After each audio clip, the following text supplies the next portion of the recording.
l'école du jeu, en partenariat avec la boutique L'Imaginaire. Au-delà de vos attentes.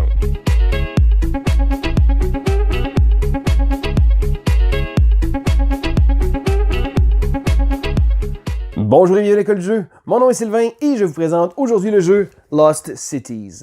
Lost Cities est un jeu du designer Reiner Knizia, donc un designer qui a produit énormément de jeux.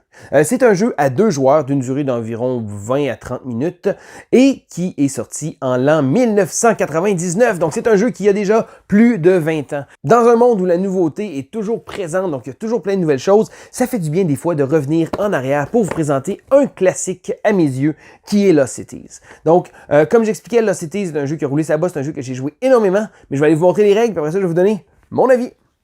Voici donc tout le matériel de Lost Cities. Alors, en début de partie, chaque joueur va commencer avec 8 cartes dans ses mains et le reste des cartes va être placé tout près du plateau de jeu.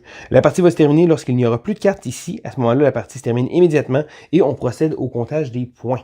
Donc, dans les cartes, qu'est-ce qu'on va y avoir? Eh bien, il y a différentes couleurs. Il y a 5 couleurs différentes et il y a des chiffres numérotés de 2 à 10. Il y a également des cartes comme ça ici. Donc, chacune des cartes est unique, sauf les cartes avec les petites poignées de main. Eux, il y en a 3 par couleur. Donc, vous ne reverrez pas un autre set blanc. Chaque copie est unique. Donc, les cartes sont comme ça.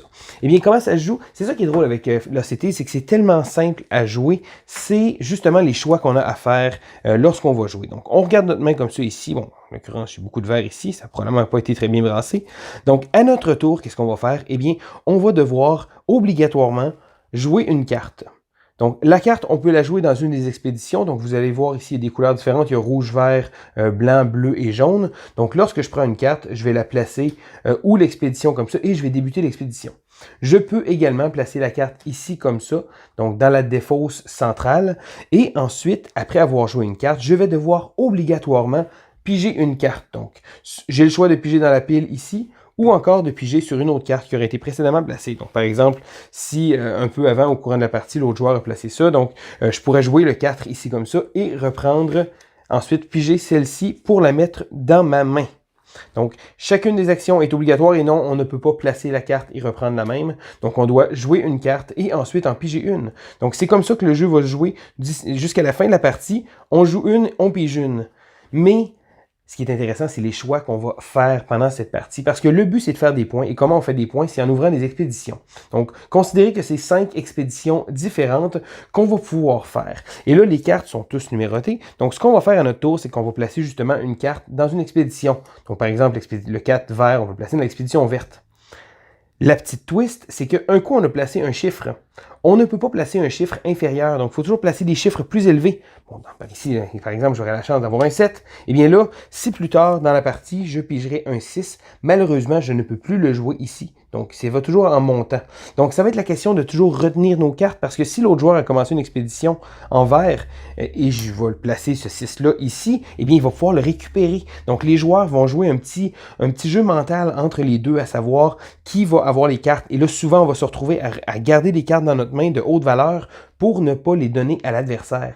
Mais là, on se dit, ben, ce serait facile. Pourtant, on devrait tout ouvrir nos expéditions et essayer de placer le plus de points possible.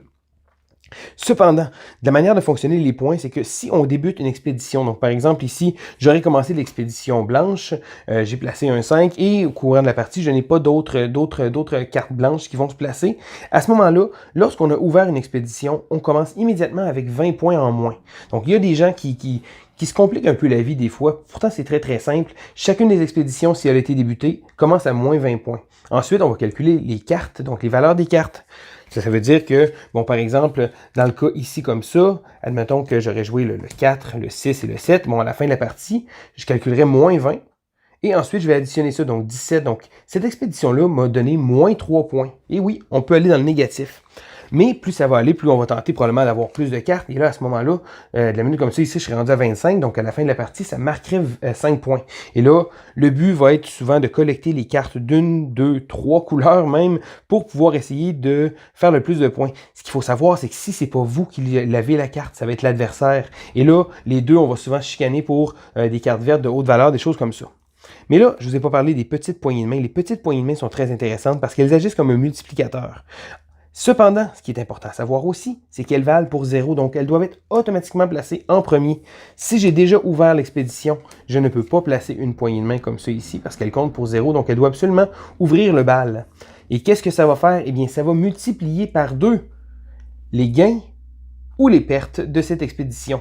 Donc, par exemple, si j'ai vraiment mal placé mes choses et j'ai placé une poignée de main ici dans le blanc et je ne fais aucun point, donc j'ouvrirai à moins 20 parce que j'ai commencé l'expédition et avec ça, je tomberai à moins 40. Mais habituellement, on va toujours jouer de faire en sorte que d'essayer d'avoir le plus de cartes d'une couleur avant de commencer à ouvrir les poignées de main. Donc, ultimement, c'est ça le jeu. On joue une carte, on pige une carte, on joue une carte, on pige une carte, jusqu'à temps que le paquet soit vide. Des règles aussi simples, mais ça amène des choix et des décisions, une espèce de petit bluff avec l'adversaire qui est absolument unique. Et voilà, ça fait le tour des règles de Lost Cities. Donc c'est aussi simple que ça. Et là, les règles versus le jouer, c'est tellement incroyable parce que c'est différent. L'expliquer comme ça, on ne va pas chercher toute la profondeur du jeu, mais le jeu nous offre des choix absolument déchirants. Donc, chacun des tours est très difficile parce qu'on doit toujours jouer une carte, puis en piger une. Et là, cet élément-là, jouer une carte et ensuite en piger une autre, va faire tellement la différence dans chacune de nos parties. Donc oui, il y a une question de hasard de la pige, bien sûr, mais c'est la gestion de main qu'on va faire avec ça, parce que si on a une carte qui est très haute, on veut pas la donner à l'autre joueur, on veut la garder, mais si l'autre joueur est parti dans cette zone-là, on peut plus s'en débarrasser, il faut la garder dans nos mains, parce que si on lui donne, on va lui donner énormément de points. Même chose, le joueur fait la même chose, ça devient une espèce de tug of war entre les deux, d'essayer d'un souk à la corde vraiment impressionnant. Donc, on veut pas donner aucune munition à l'autre joueur. On essaye d'étirer le plus qu'on peut, de mettre des cartes dans le milieu, mais là, l'autre joueur va pouvoir aller les chercher. Et là, il faut gérer le tempo de la partie aussi. Et là, lorsque le joueur commence à ouvrir, exemple, bon, il a mis une carte rouge avec une valeur de 3, ben là, on peut se débarrasser des poignées de main si on n'avait pas besoin.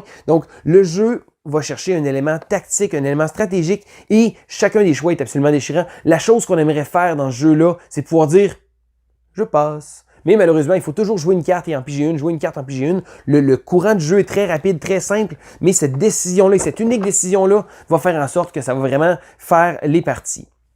Maintenant, il y a des gens que le scoring, ils ont de la misère à comprendre. Oui, certains les premières fois, c'est pas évident. Il faut que j'aille au moins 20 points. Après ça, mais ultimement, c'est très facile à compter. Donc, quand on a bien compris, ça se fait très bien. Donc, on va devoir optimiser nos décisions. Ça peut faire mal. On peut faire des points négatifs. J'ai déjà eu des parties où que j'ai terminé avec un score négatif. C'est très difficile. Mais je pense que ce genre de jeu-là, à 2 joueurs, c'est vraiment un jeu à 2 joueurs parfait. Donc, il nous offre tellement des décisions intéressantes, tellement des choix intéressants. Et le jeu va se renouveler malgré le fait que ce soit toujours la même chose dans une petite boîte. J'ai une quarantaine de parties de jouer de ce jeu-là. Je pense que mon taux de victoire est assez mince quand même. Ceci dit, c'est un jeu que j'ai toujours envie de jouer. Je ne vais jamais dire non à une partie. Je pense que je me suis pas tanné de ce jeu-là. Puis dans un monde où on joue les parties des fois 5-6 fois, ou après ça, bon, ok, le jeu s'en va sur l'étagère. C'est un jeu qu'on aime, mais qu'on joue pas nécessairement tout le temps. Lost Cities, c'est le genre de jeu que j'ai sorti énormément souvent et qui va toujours rester dans ma collection. Donc, si vous ne connaissez pas Lost Cities, un excellent jeu à 2. Au final, c'est comme un casse-tête. On va devoir essayer de pouvoir pas bluffer l'autre nécessairement, mais de pouvoir essayer de garder les cartes que l'autre a besoin, essayer de faire en sorte que l'adversaire se commette sur un coup pour pouvoir aller chercher d'autres cartes. Donc, le jeu est difficile à expliquer, le cheminement mental qu'on a quand on joue. L'important, c'est de l'essayer, c'est d'y jouer, et je vous garantis que vous ne serez pas déçus. Là, c'était un jeu qui a de l'âge quand même, mais qui fait en sorte que ça se démode pas. Donc, c'est vraiment un jeu que je peux appeler un classique. Donc, le classique pour moi, là, c'était un jeu que je conseille vivement. Alors, c'était Sylvain pour l'école du jeu, on se dit à la prochaine! 1, 2